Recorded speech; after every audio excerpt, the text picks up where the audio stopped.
if the frequency of lovemaking is more than the frequency of quarrels, then you are most likely to have a successful marriage or relationship, a stable one anyway.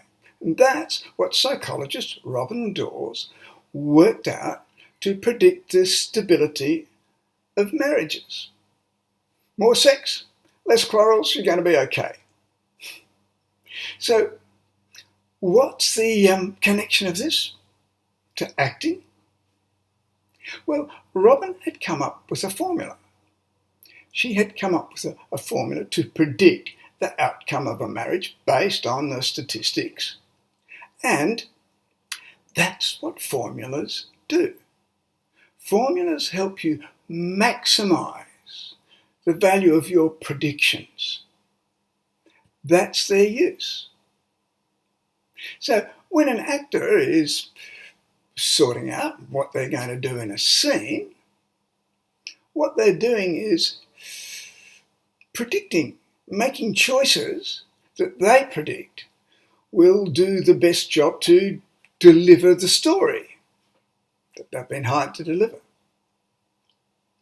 So, what formulas are going to be best for you to use? Well, surely a formula that helped you determine the best type of character to deliver the story outcome would be great value, and a formula that helped you determine what that character was doing in the scene that would deliver the story would also be of help.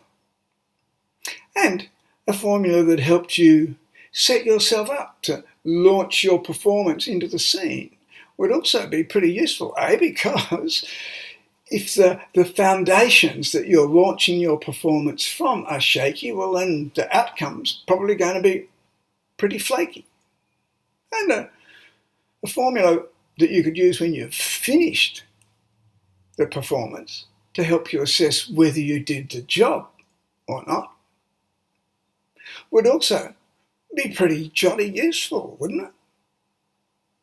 Formulas help you predict the outcome of the choices that you make in an effective and practical way.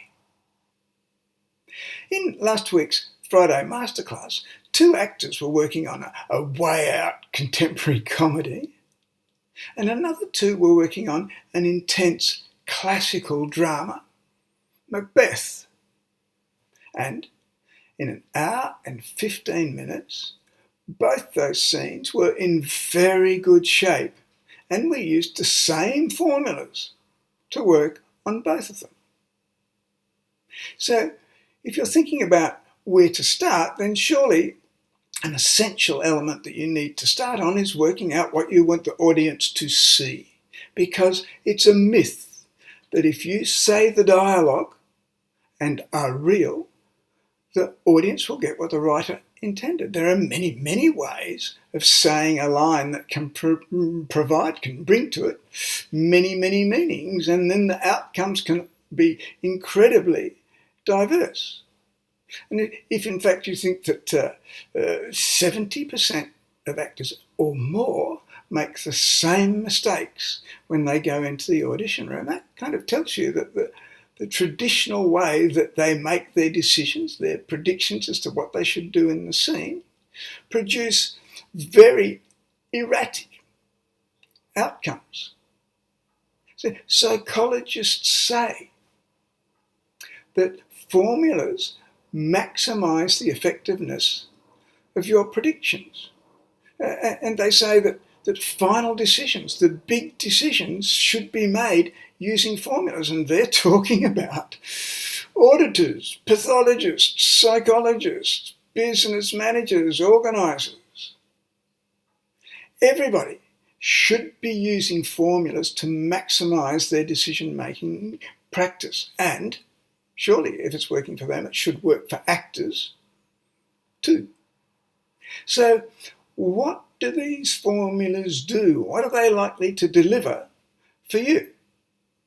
Well, to start with, there is a formula that will help you work out what the story is that you want to deliver to the audience. It will help you be clear about what you want the audience to see. And it's very effective. But in a more general sense, what formulas will do for you is they will stop you using falsely based assumptions.